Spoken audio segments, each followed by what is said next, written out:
Welcome to the Bookish Hour with your hosts, Sarah E. Burr and J.C. Kenney. We'll be starting soon.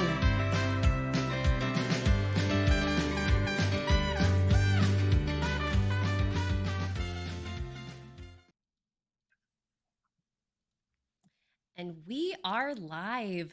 Good evening, everyone. Welcome to another episode of the Bookish Hour. I am Sarah Burr.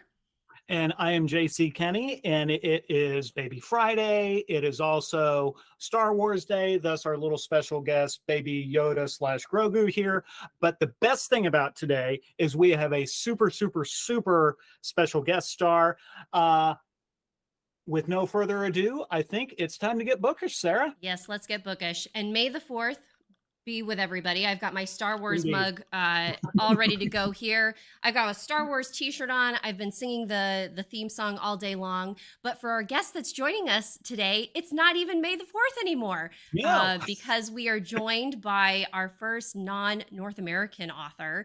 Amy Andrews is calling in from Australia, which to me is just absolutely mind-blowing. When JC and I started this podcast, like, we had no idea that we would ever have this kind of reach and ever have this amazing conversation with Amy, who is an award-winning, best-selling author of like over 80 books now.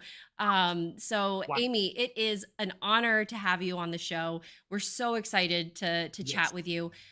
For our folks who are joining us live in the chat, any chance that you could just give them a little bit of a rundown of what you write and your latest book that you have out? Hi, absolutely. Hello from the future. Which is very Star Wars-ish, really, isn't it? It is.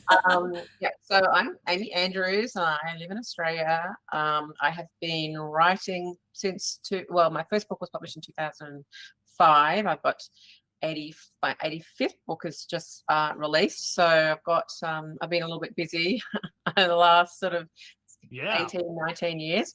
I write contemporary romance, and within the umbrella of contemporary romance, obviously that's a very big umbrella. I've written several kind of subgenres. The book that I've just got out now, Playing It Tough, is a sports romance. I've got a whole series of rugby romances, so it's what, the 8th book in my rugby series. I've written medical romance earlier in my career. I've written rom-com, and once I even wrote a weird little paranormal thing that nobody bought. So, I'll kind of straddle the sort of spectrum. I tend to write, I always tend to have a bit of humor in my books anyway, whether they're rom-com or not, and I have a kind of at the spicier end of the spectrum, as the banner suggests. Yeah, I don't know if our audience can see what the tagline is at the bottom. If you read the reviews on any of Amy's books, like, you guys will know just like how spicy and how engaging her romances are. So it's really fun, really exciting to speak with you, Amy. You said you began writing or you began publishing in 2005. How did how did you start writing, and how did you get 85 books done in that duration of time? Well, I wrote my first book in 1992, I think it was. So this is like, pre-internet. Mm-hmm. Well, I mean, I'm sure there was internet somewhere, but like nobody had it. You didn't have internet in your house, at that point in time.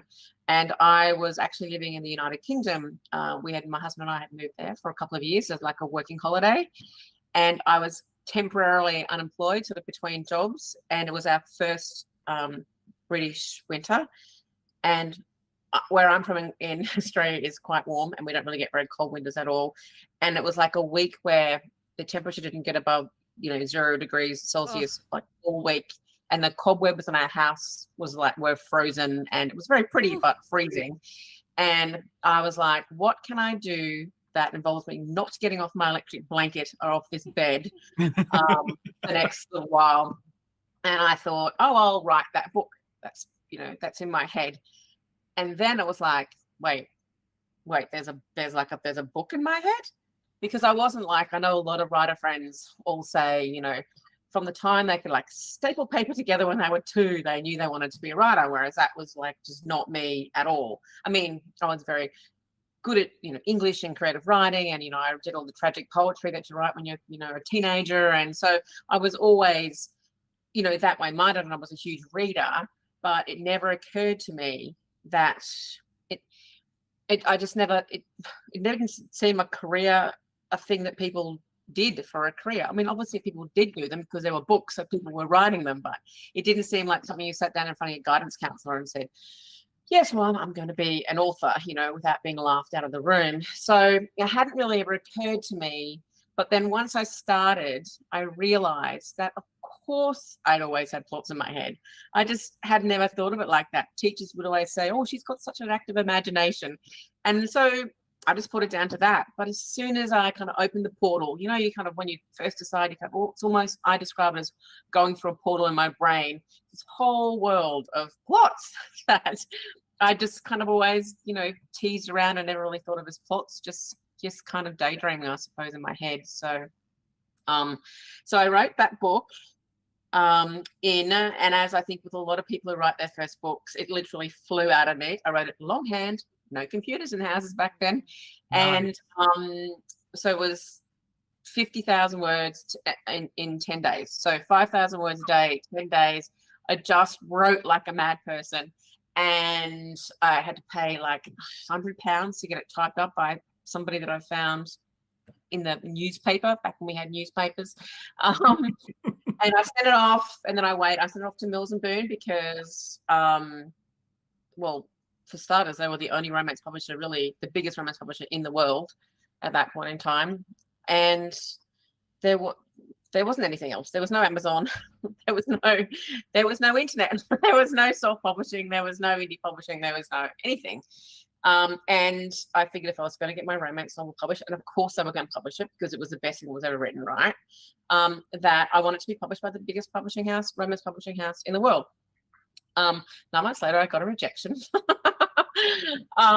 And I think I always talk about that as being my point where I became a writer, because I was like, okay, all right, well, challenge accepted, game on. I'm going to show you that I'm going to write you a book and you're going to buy it if it is the last thing that I do. And so we came back to Australia and I realized that I needed help. I was like, okay, clearly my book didn't get bought up, bought at auction and for millions of dollars, and no one's making a movie out of it. So where can I go? What can I do? How can I get help? Who knows how to help me, develop my craft? And so I joined Romance Writers of Australia and did lots of, bought lots of how-to books and did lots of conferences and seminars and workshops. And 12 years later, I got a book accepted. So I had a very long, I like to call it my apprenticeship. They don't usually last 12 years, but this one did. But, I was working and I had children, and like there was lots of things in the meantime that kind of delayed me, or I let delay me anyway. I feel now that maybe if I'd been a bit more focused on writing in those 12 years, I might have been published a little bit sooner. But who knows? That's just your journey is your journey, right? So, yes, and then I got the phone call 12 years later from a lovely little English voice in London telling me that they were going to buy my book. I love it. I especially identify with the moment that you decided to send your manuscript to the biggest publisher in your genre. I had a similar experience when I was in college, where I had written a fantasy trilogy while I was in school, and that was when I was like, writing is something that I had to do, because my friends and classmates, like, they were in the library writing books. They were in the library doing their homework. And I remember sending my manuscript off to Tor Publishing, which is like a big fantasy publisher. And, the fact that they even sent me a rejection letter, I was like, wow, like they actually took me seriously enough to send me this letter. And it lit that fire. It's like, okay, like I challenge accepted. I love that viewpoint. We also have one of our viewers, DHB, saying about writing your manuscript that must have been a big hand cramp in the making. 5,000 words a day. Wow. I actually wrote my first 5 or 6 books longhand, actually. Mhm. And it wasn't that we didn't have a computer by that point. I think we did, but it was just something that I didn't feel confident that I could just write straight onto a computer.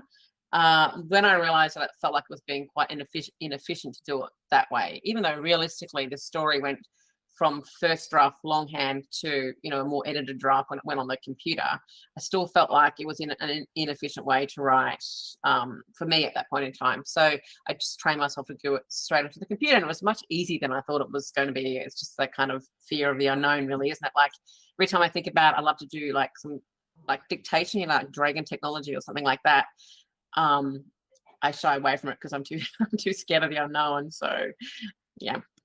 So, and that brings a question to mind from me is I think it's fascinating, first off, that you finished that first book and those first few longhand. The first book I wrote, I started to write longhand, I think I was in college, so like 40 years ago, practically. I got like 3 chapters in and then gave up. So it was all in longhand. But it makes me wonder could you tell us a little bit about your writing process? Because it sounds like whether you were writing longhand initially or moving over to the computer, it sounds like, you get down there and you write the story out. I have to plot and do outlines and things like that. How does it work for you?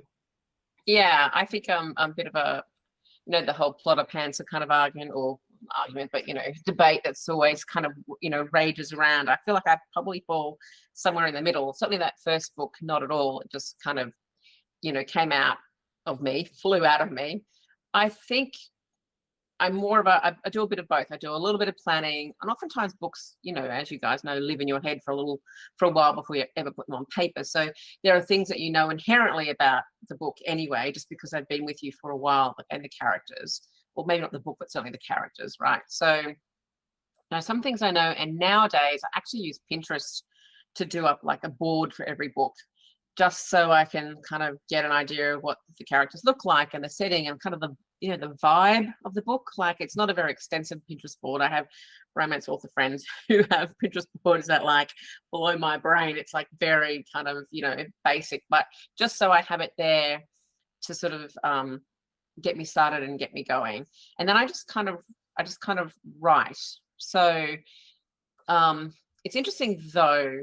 I mean, I know people who, just go, oh, and write this scene today, and I'll write that scene today, and then kind of, they're called puzzlers, like they can have to kind of piece it all together. I feel like my writing process has changed a little over time because a couple of years ago, I went through a very bad period of burnout. And so I was actually getting slower and slower with my writing. And I'd get to halfway, this is how slow I was going, and I couldn't even really remember, the beginning. So I'd have to like go back and then you kind of start again. So each time I did that, obviously you got another edit. So I think that's called like circular writing almost. So I kind of have to keep sort of going back. And I feel like I probably do that more now than going straight forward. I guess it depends upon, how long it's taking me to write the book. Some point you're going to forget bits. Well, I do anyway, forget kind of, details in the beginning. And I also, when that happens, I feel like have I actually veered off anywhere that I shouldn't have veered off, or or have I changed the color of the hero's eyes, or that kind of thing, which always happens anyway, which is why it's good to have a Pinterest board, because I can go back and look and go, oh, that's right, the eyes were blue, not green and brown and yellow and all the colors I've had it along the way. So I think my process it's definitely very linear. It's not jumping around all over the place. I mean, there are times when you might get an idea for a scene or something you need to write further down the track. But I just make a note of that. I don't ever go ahead and write the scene, because then it just sits in my head for a bit longer and kind of marinates and becomes a bit fuller. When I come to write that bit, I kind of have more of an idea, because at least it's been bubbling away up there. I love that description of circular writing, because, and I didn't know that, because that's how I feel that I have begun writing, especially like when plotting a mystery, and the details that you put in. It's like, oh, like I introduced a character that I never did anything with, or, oh, we were like, my character was supposed to go to this location and they never ended up going there. Yeah. And so like being able to, come to your manuscript, go back maybe a couple pages and see like, okay, like what's the status, what's the vibe, and go from there. I think that is definitely a time. It saves time in the end, because you're very much like cohesive with the rest of I think it's very good for drop plot threads. It's very good for sort of fixing that out. I always do whatever I wrote the day before. I always reread that before I start the next day, because that kind of gets me back into where was I? Okay, good. And I'm very much now, I write when I'm writing. I write sort of 2,000 words a day now, 5 days a week. That's what I've had to do, just because it's better for my mental health to do it that way. And I can literally, if the 2,000th word finishes in the middle of a sentence, I just stop there. I have stopped people in the middle of sex scenes because I just like, okay, no, I'm finishing. That's it, done for the day. I get my reward because I've done my 2,000 words. And after that, I find it's better the next day to come back into, because if you haven't really finished that thought, it's easy to kind of keep going with a thought than it is to have finished a scene or to have stopped, because then you sort of spend a time thinking, oh, where was I going to go with that now? I don't know, I can't remember. But at least in the middle of a thought or a scene, you can kind of keep going. So Amy, I feel like that, like when I am writing, I always leave myself like a little cliffhanger, like, okay, like you have to keep going, because because if I finish something, it's like, then I'm not as inspired when I sit down to write to keep moving forward. So I'm glad to find a kindred spirit there. You also write, for JC and I, our cozy mysteries that we write are just in the first person or third person, but from one point of view. But in your books, you're juggling different points of view. And I am curious if there are some characters that are easier to get into their head. Is it easier for you to kind of take control of your male characters, your female characters, which characters do you find that are the easy ones to write and the ones that you struggle with writing? I usually only use like a dual point of view, so I usually only got 2 points of view, so it's not like I'm juggling like several, like some books do. I don't know if I find it necessarily easier to get into one head or the other. I like reading dual point of view. I like being in everybody's head. I used to head hop when I first started writing a lot, and I personally don't have an issue with head hopping as long as the reader knows whose head they're in and not confused. Then, like, Nora Roberts does it, so yes, if it works for me, it's not good, But now I do the dual, and I think sometimes when you do that, when you're first writing, it's hard to know. It's about, can you get the right balance between that each character has like kind of an equal amount of time on the page. They don't have to, but like you don't want them to be drastically out. You don't want to have one character have like 75% of the point of view scenes and one have 25%, because you want the story to be about both of them. So I find that's a trickier balance in the beginning, in earlier stages.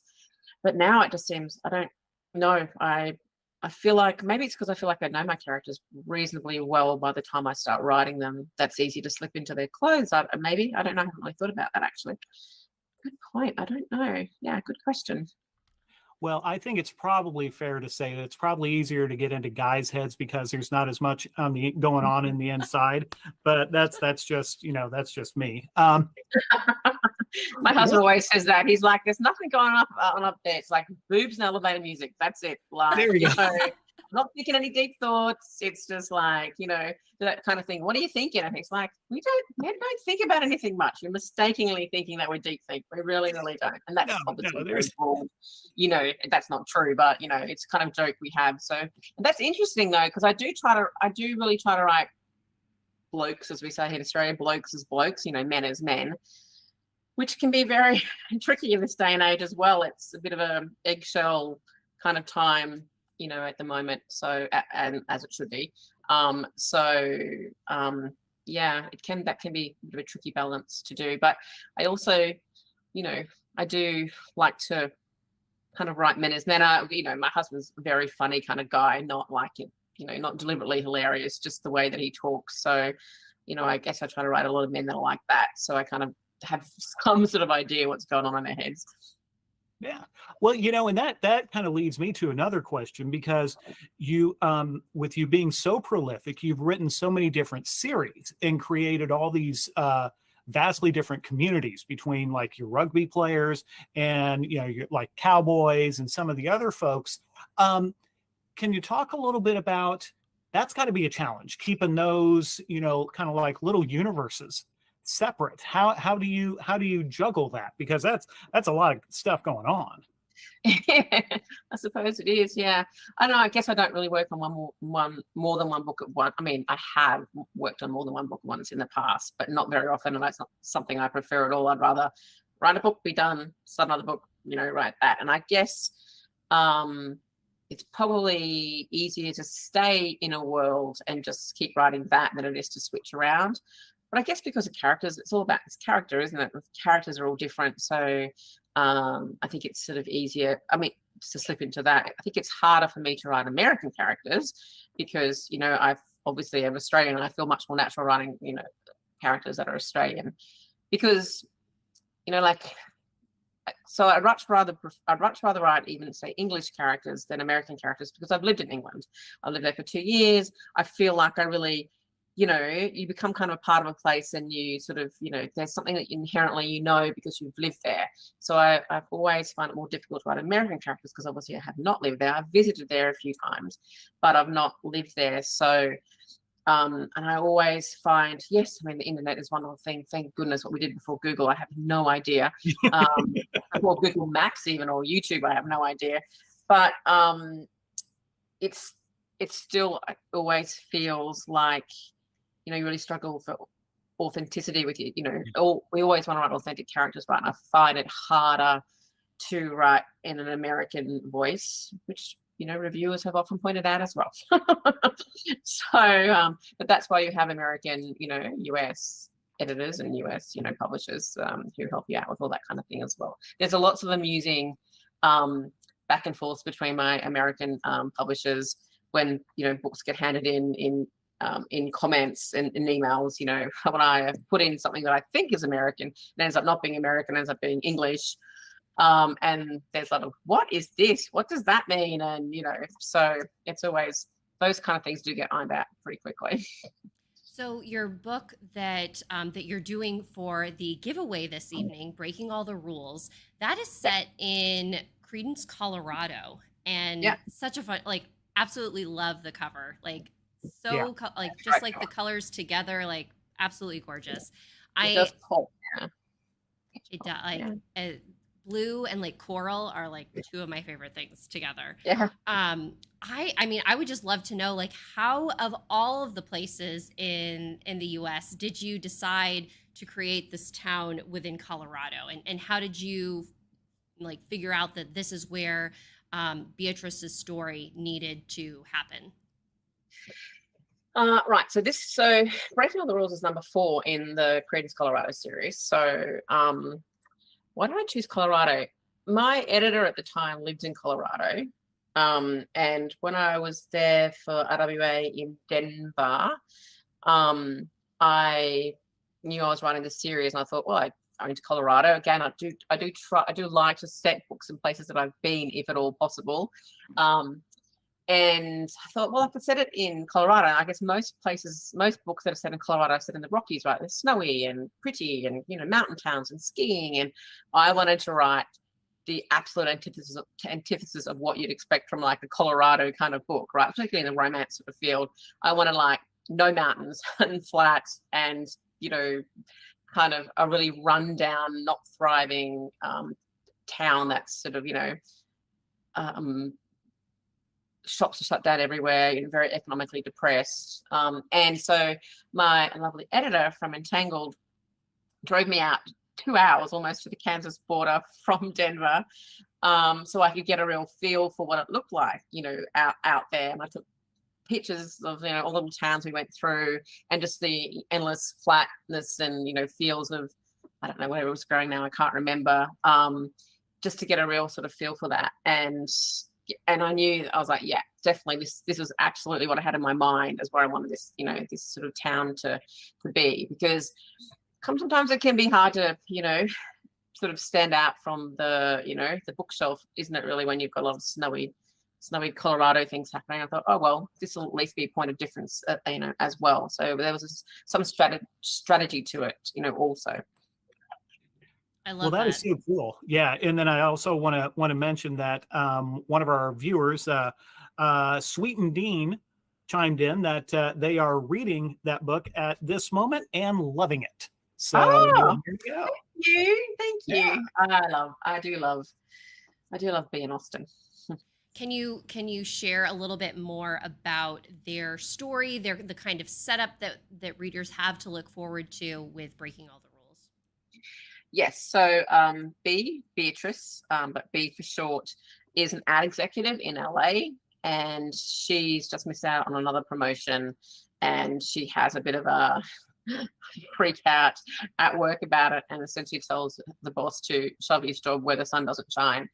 And she she kind of goes home and drinks a lot and thinks, that's it, I'm out of here, I'm sick of everything, I'm just gonna just move away and just go live in the middle of nowhere. And so very drunkenly one night she throws a dart at a big map she's kind of blown up of like middle of America, and it kind of lands on Credence. So she's like, oh, okay, I'm gonna move there.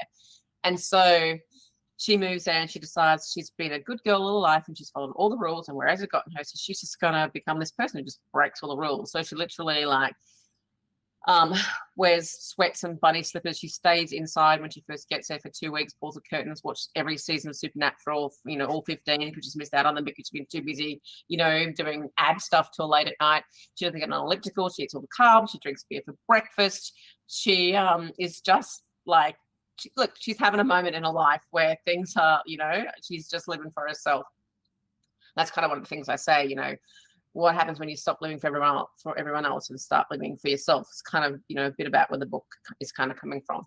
And then one day she runs out of sugar in the apartment, little flat that she's living above the coffee shop, and she goes out to the local diner to get some pie.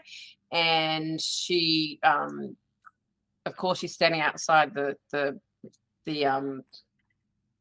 diner in like sweats and bunny slippers, eating ice cream in like, kind of very cold Colorado and eastern Colorado. And somebody rings the police and says there's a very strange looking woman eating ice cream in March in Colorado.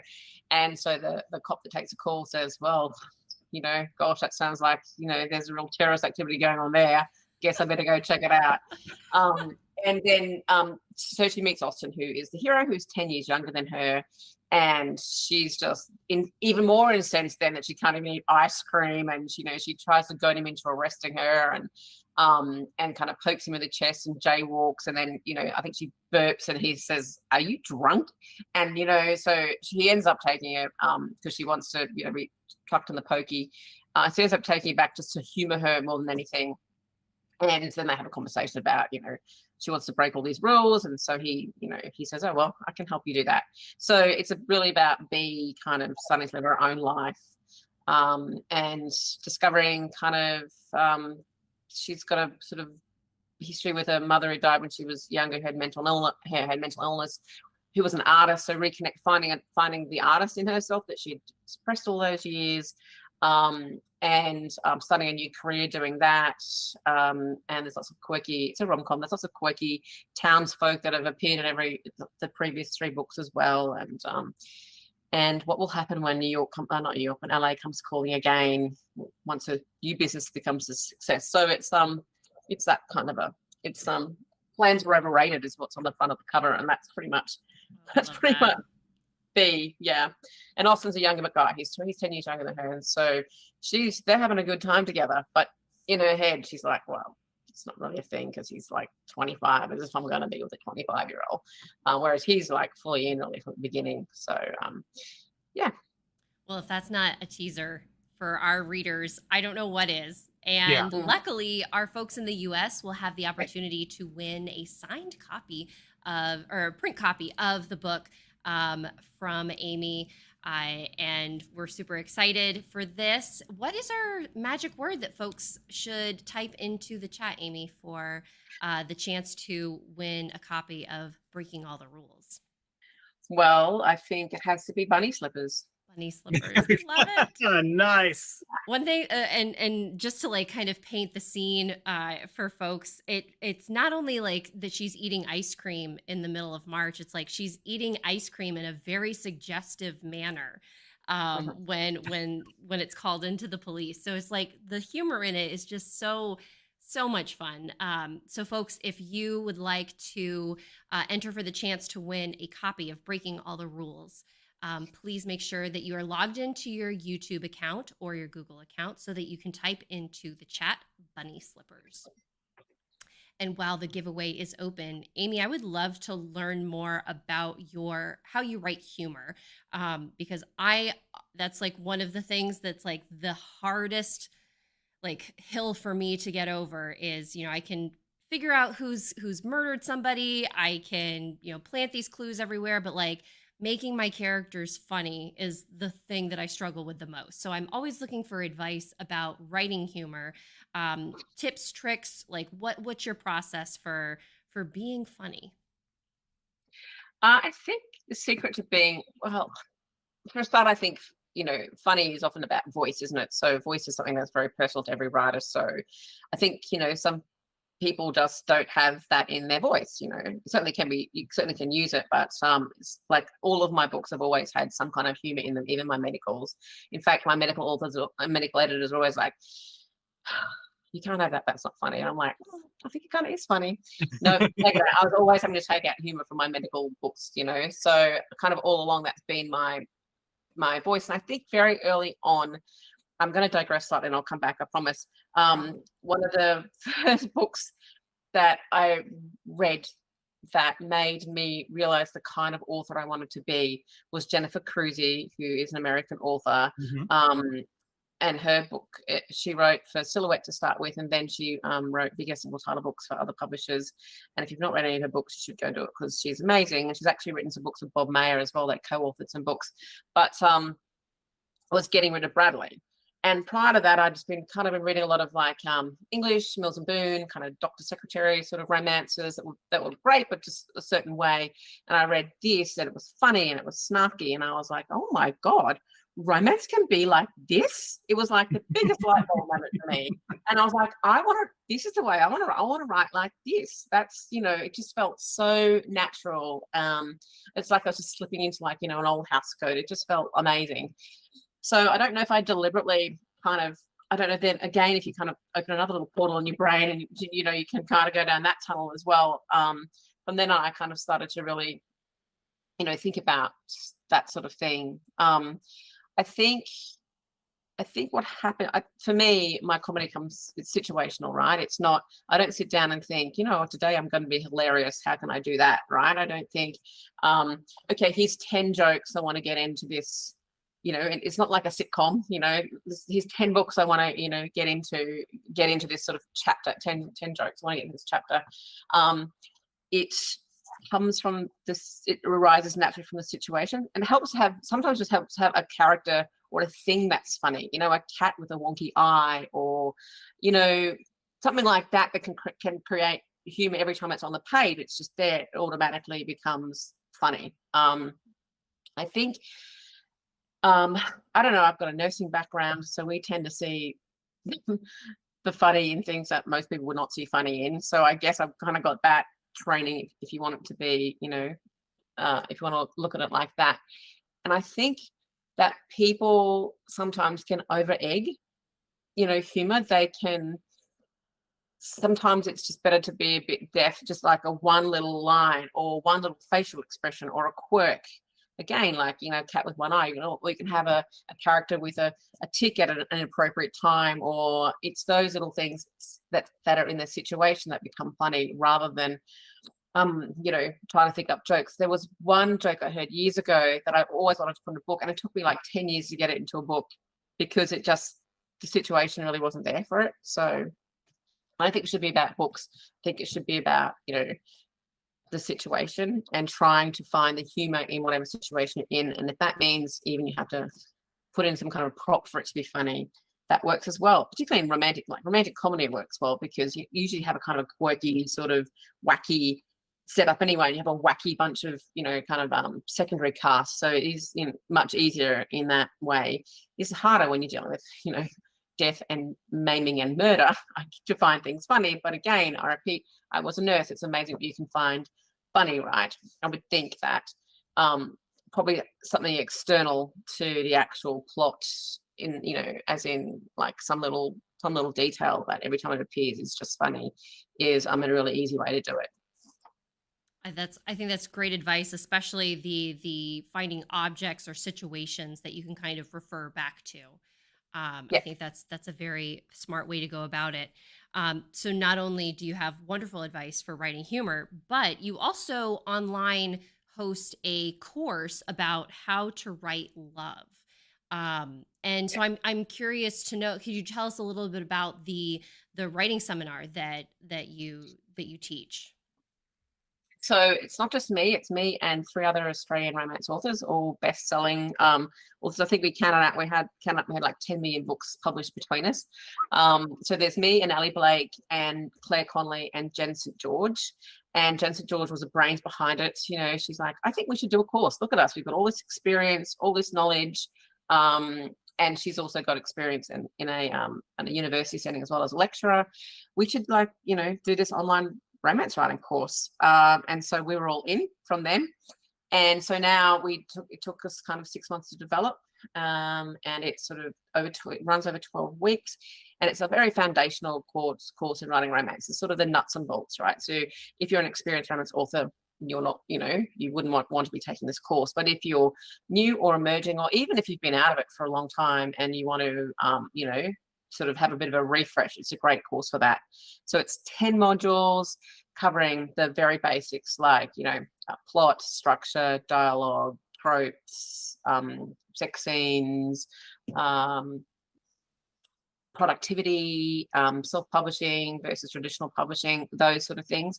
And they're all video based. So we had a day, all of us had a day, like hired a camera kind of crew and had our own clapperboards and wrote our own scripts, filmed our own videos. So it's all video based. It has the most amazing workbooks that go along with it as well, which are just Ali Blake, one of our lovely authors, created them. And they're just, not only are they beautiful because she's a branding genius, but they're just so informative.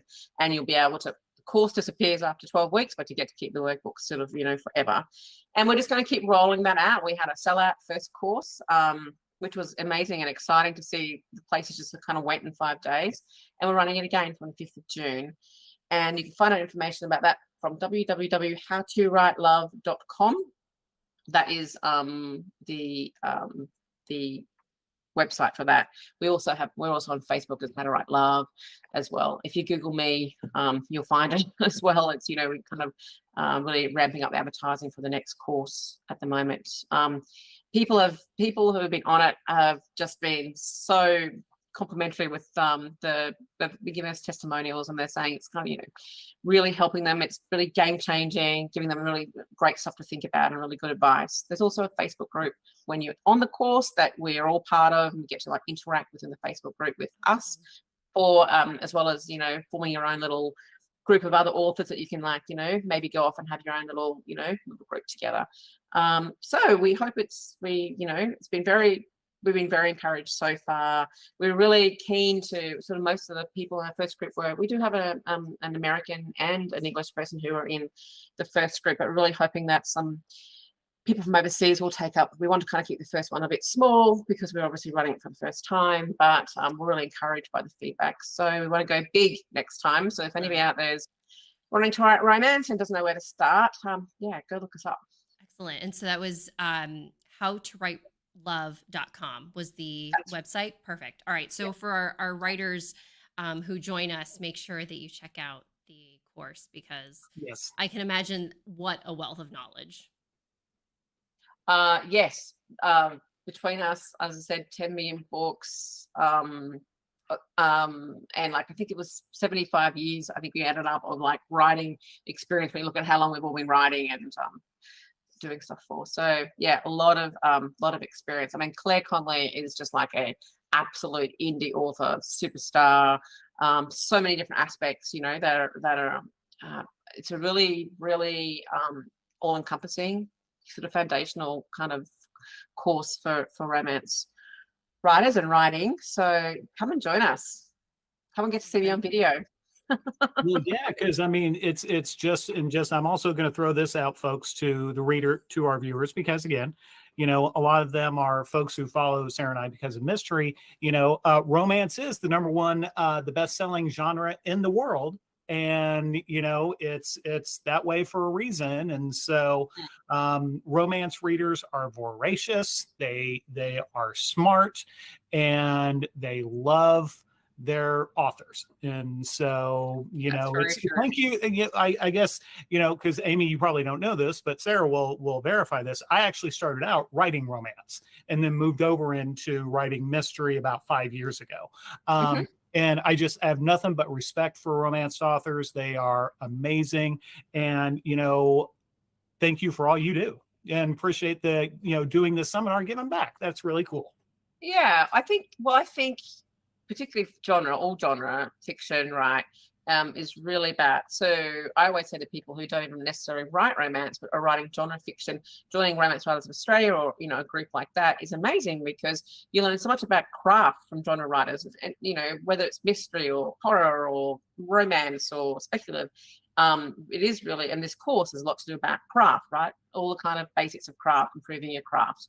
And I mean, I guess genre fiction is probably not thought of in the greater literary circle as, you know, being particular proponents of craft, but actually we all know that's not true. You know, it's all very, very much about craft, and, you know, making sure that we're writing our books as best as we can, as tight as we can, as amazingly as we can, because we're all about craft. We're professionals, right? So yeah. Just to like echo that, the regarding the importance of romance, like even for folks who are, you know, you're dabbling in the cozy mystery genre, what have you, like we all have those threads of romance running through our books as well. And I know that when I was first querying, it's like I kept getting like, your romance isn't strong enough. Your romance isn't strong enough. And so being able to figure out like, okay, like what do you need me to give? And learning, you know, people like happy endings. Yes. And you know, keeping the drama to you want tension, you want a little bit of drama, but like you don't want it to be overwhelming, and they're all these things that you need to learn and for cozy mystery, like it's a very like focused subplot. So I can imagine that this course would just be beneficial for anybody who is considering writing just in general. I think anybody who's writing romantic thread will definitely get a lot out of it. And I think that's the thing for me. Any book that I read, and look, I don't generally read outside the romance genre now because I have so little time to read, and I want to sort of always go to something that I know is going to give me, you know, what I want, because I would hate to think that I was reading a book that ended terribly and that would be the last book and I died that night, that'd be the last book that I read, and I'd just be like a really, really unhappy ghost. So I just kind of tend to go with what I know is going to give me what I need from a book now. But any book, not even any book, any movie, any TV series, if there's not some kind of romantic thread through it, I lose interest really quick. It doesn't have to be the main plot, but I lose interest really quickly. And just so that we're be talking about Star Wars, I can tell you that I saw the original three, which I know are not the original three now, they're the middle three, but in the 70s. And I can tell you, I don't know, I would have been 8, 9, 10, whatever, 11, that I did not give two hoots about the Death Star and the Stormtroopers. I was all about what's happening with Han and Leia. Even back then, I could not articulate what it was about that. That was what I honed in on. That was the thing that kept me kind of, you know, interested. It was that romantic bit that at that age I had no clue, but that was what I gravitated towards. So because I think if you're writing books about people who are, you know, a bunch of people who are together in a situation, it doesn't seem right that there's not some kind of, you know, not even necessarily romance, but like, you know, a thread of people, you know, relationships are the foundation of life. It should be the foundation of books. And I want to see relationships in books. And to your point about Star Wars, when I saw I mean, to me, they're the originals for the first time. I've always been cursed with, in a love triangle, that I always pick the wrong person. And there have been very few times throughout history that I've picked the right person. And when it came to Star Wars, I was like, Luke and Leia. Of course, no idea what was to come. So that was kind of like, oh, okay, I guess I can't really root for that anymore. But I will say, when I do pick the right person in a trio situation, it's like, not only is it just like a sense of victory for me, but it's also like, yes, like the person that I wanted won. And that's like my like that's one of my favorite feelings when I'm, watching, reading, when there's a relationship involved. It's like, yes, the person that I want won. It's a wonderful feeling. Yeah. So have you read the Stephanie Plum books? Yes. So which one did you choose? You mean Joe or Ranger? You let's see, which one are we talking about? The Ivanovich, Stephanie Plum, One for the Money, all that. If they're like they're not cozy mysteries, are they? They're like I guess romantic. Yeah. Why am I blanking? I'm kind blanking. Of like light mysteries. My wife has read every single one. I've read a few of them, and she has finally gotten to the point that while Ranger is, there's nobody hotter than Ranger. Yeah. As far as a relationship goes, he's not as dependable as Morelli. So and it's been fun because I've read some of them, obviously not nearly as many as she has. It's fun listening to her talk to me about them and how, 10, 15 years ago, it was like, oh man, she's got to go Ranger because this dude is so cool. And then over time, it's like, Joe is always there for her. So I think that's right. I felt the same. I've always kind of been a bit team Joe, and I know that in the romance world, that's kind of puts me at at odds, a bit like you, Sarah. I'm kind of picked the wrong person, but I mean, exactly. Ranger's hot, and for sure, I wanted them to do it. But I also wanted to end up with Joe. So, I'm always the person that I pick the nice guy. I pick the doctor over the like firefighter or private detective. Like I guess it's like tend towards the, I don't know. I always pick the wrong one, and it's always like such a sad moment, but in those times that I win, it's great. But we're talking about what we've read and all of that good stuff. And before we kind of transition to our final 10 minutes, because our hour has just absolutely flown by, I want to make sure that folks who are watching live, that you put bunny slippers into the chat so that we can get you entered into the giveaway. I'll be pulling the name of our winner at the end of the hour.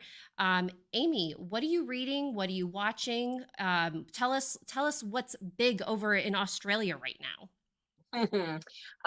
Well, I'm actually, since you're from the future. From the future. I can tell you the lotto numbers are no.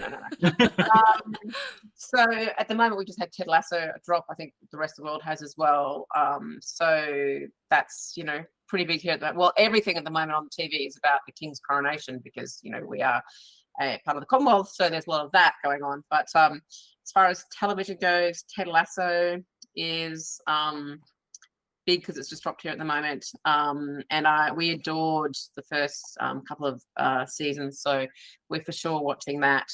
The rest this year we've also watched Yellowstone, like the rest of the Yellowstone series, plus I've got 1823 and 1923. They've had that kind of other franchises as well that we've kind of been really keen on watching. And I just last night watched with my father and English. I love English. We have BritBox here. I love English cop procedurals, even though because often they contain romance. So there's that.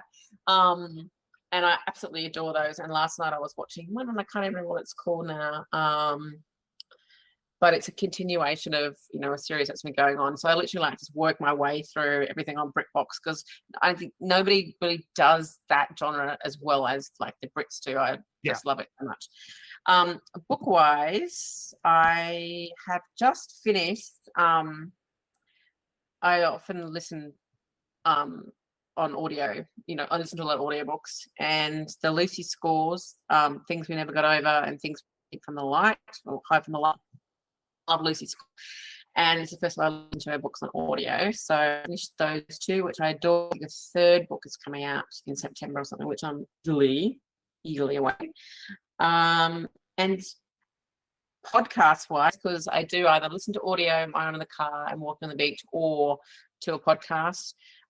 There's a podcast called Films to Be Buried With. I don't know if you guys know that, and it's hosted by, you know, Roy Kent from Ted Lasso, that actor whose name I can't think of now. Brett Goldstein. And he interviews celebrities. Sorry? Brett Goldstein. That's it, yes. And he interviews celebrities about all the films that they have been formative in their life. He kind of sets up a scenario where he says, oh, sad to tell you, you're dead now, but you're going to heaven and it's okay, and there's all these films there. And so tell me the film that made you cry. What's one that made you scared the most? Like, it's really entertaining and really interesting, and it's got Roy Kent's voice, which is not a terrible thing to have to listen to. So there's that. So I really enjoy that podcast. I tend to listen to on audio a lot of political biographies, because otherwise I find them quite sort of dense to read, but I quite like to listen to them. And as I was saying to you, I'm obsessed with American politics. So I also listen to the Lincoln Project quite a lot as well. So I kind of switch around and, you know, sort of think, oh, I'll listen to that today, or I'll listen to this today. My ears are busy. That's so much like great recommendations for our audience members. Yes. JC, what have you been watching in the 2 weeks since we last chatted?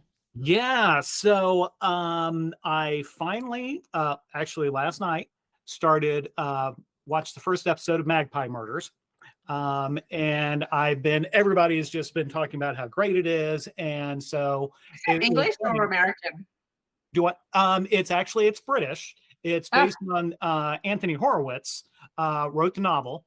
And then he actually wrote the screenplay, and we get it on PBS here in the States. And I don't recall if it's an ITW or a BBC production, but at least, that's where we get it. And it just came out within the last couple of months here. But it's just, I've just seen the first episode, and it's brilliant, a mystery within a mystery, crossing two different time periods. And so I think we're really going to enjoy that. Just finished up Beyond Paradise, which is also set in the UK, and it is kind of a sequel to Death in Paradise, about the British, constables who get sent to San Maria in the Caribbean. So Beyond Paradise was a lot of fun also. Amy, I'm a huge fan of both BritBox and Acorn, so that's kind of my go-to television. So and then as far as what I'm reading, I was on vacation a couple weeks ago, and I finally got around to reading Jonathan Livingston Seagull, which I had never read it, and somebody mentioned it on vacation, and my wife talked about she'd read it when she was a kid, and I thought, I've never read that, and it took me like 2 days, and it was just such a it's a tiny book. But it was just so gentle, and at the same time gave me a lot to think about. So folks, if you're looking for a quick read that says a lot in a very kind and gentle way, Jonathan Livingston Seagull, there's a reason it's been around for 50 years. So that's me. And then I think last time I did mention, I read this book called Tag Me for Murder, which is amazing. Sarah Burr is the author. Get it now. Get lots of copies. Give them to your friends. They will thank you later. So, and also while you're at it, get lots of books by Amy Andrews. You can get, if you like football players, if you like cowboys, if you like doctors, even if you're into graphic novels, she's got you covered, folks. So we're there. We didn't get to talk about graphic novels. I'm actually writing my weird paranormal mystery kind of thing that I wrote for another publisher that I got the rights back to. Actually, that's going to come out with Tully when I write the next book, so that'll be out. Yes, I have all these. These are just obviously These are my these are these are translations from my Harlequin books. So these are all Harlequin. But yeah, it's just Harlequin manga. That is so cool. Harlequin manga. I cannot begin to describe to you how beautiful these books are, and these are the most prized of all translations. I didn't get a manga for years and years and years, and suddenly I started to get mangas. And the minute I opened the box of this, I was like, because they don't tell you you're going to get them; they just arrive in the mail, right? I was like, manga, and they just, oh gosh, that's so cool. They're so, I can't even, the covers are just gorgeous. They have these beautiful little inserts in them that are beautiful as well. They're just like a work of art. They are so gorgeous. Well, our viewers know that I have been on like a manga kick for like the past couple months. So when I saw it, I was like, oh my gosh, that's so exciting. But I actually, for this week's episode, guys know that I've been preparing. It happened this past weekend, Malice Domestic. I got my panel out of the way. We got to fangirl over Nancy Drew. It was absolutely wonderful. And on our last episode of the Bookish Hour, I talked about all the Nancy Drew books that I was reading. But I did, this time, I also was reading the books of the authors who were on the panel with me. And I wanted to give them a special shout out because I read a kind of collection of their books. Absolutely fabulous. If you're looking for like novellas, this is a collection of fun, cozy mystery novellas to fetch a villain. They're all dog themed, and the author that I was speaking with, Teresa Inge, her main character is a dog walker, and hence how the dogs tie into it. I read Sticks and Stones and a Bag of Bones by Heather Widener. Nice. I just absolutely love, one of the things I love most about cozy mysteries is the titles. I did The Rocky Road to Ruin by Mary Allen, which was one of the first like books in a really, really long time that I did not guess the killer. And I was so happy. I was like, I can't believe that I was tricked. And it was such like a great feeling, even though I was like, oh man, I didn't get it. So it was like the opposite of my picking the love triangle. And then the last book, this series was just so cool. It was called The 90s Club and the Mystery of Lilac Inn, written by Eileen McIntyre. And she writes these books as if Nancy Drew was 90 years old. So Nancy is living in a retirement community, and she like uses the the books from the Nancy Drew series as the titles, and it was just really, really fun. And as for what I am watching, I've like so deep into my anime Crunchyroll subscription right now. For folks who may be thinking of like exploring anime but are like, it's kind of silly or it doesn't have like a lot of substance. I just finished watching one of the most beautiful stories that I've ever seen on TV before. It was called Orange. And I had posted about this a couple days ago on social media. I'm like still coming to terms with it. It was so incredibly beautiful. It's just a story about a group of 27-year-olds. They are working through the trauma and grief of losing a friend from high school to suicide. And it's this heartbreaking, moving story about these young people that are able to magically send letters back to their teenage selves, whether it's a wormhole, a parallel universe. There's no really like super explanation of what's going on, but it's in this effort to save their friend. And it was, every episode had me in tears. It's a 13 episode arc, absolutely beautiful. Couldn't recommend it enough. And it also opened up like when it said like recommended for you after watching it, these really beautiful LGBTQ plus stories as well. And so I've been watching those, and it's to see love from a different perspective than how I experience it is also, it's just so sweet and beautiful, and I'm absolutely loving it. Two that I can recommend are Given and Sasaki and Miyano. So good. And then what I'm going to be watching is Prehistoric Planet 2, because I can't wait, and you guys know how much I love dinosaurs. So a lot of different things that I am consuming. But Can I just give a Definitely. little plug to a cozy mystery author that I really love? She's Stephanie London, who's a romance author, an Australian romance author based in Canada. She's now writing cozy mysteries under the name Emily George, and her latest one is A Half-Baked Murder, and it's out now. I think. So yeah, Excellent. We are always looking for new cozy mystery readers or books to read. So that's fabulous. That's book 2. I think that's the second book, and she's writing the third at the moment. So yeah, excellent. Oh, cool. All right, you guys, you have like so many things to then go and consume before our next episode. And JC mentioned that, I might be celebrating the release of Tag Me for Murder, but we've also got another celebration that's out in the world. Concert Hall Hit is out. We are going to be celebrating both books next week during our episode on Thursday at 8 p.m. So we're going to be our own special guests, which will be really fun. Congratulations, guys. Thank you. We're super excited. We've got some fun things planned for folks who are able to join us live. So I hope our viewers will be able to do so.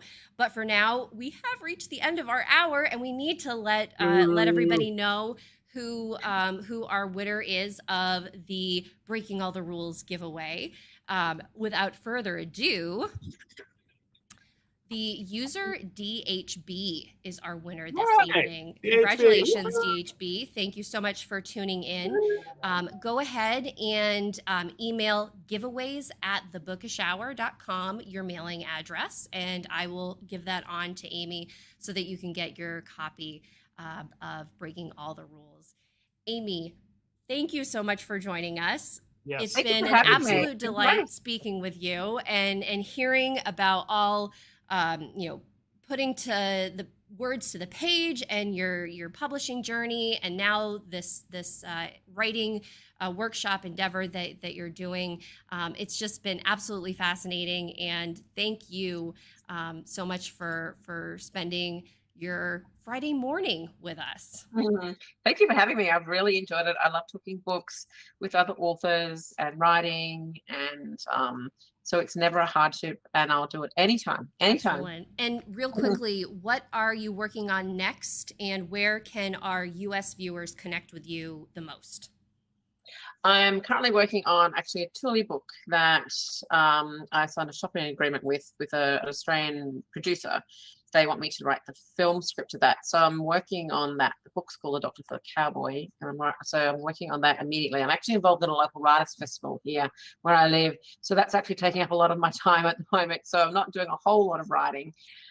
Where can you find me? You can find me on I'm on Instagram, and I'm on TikTok.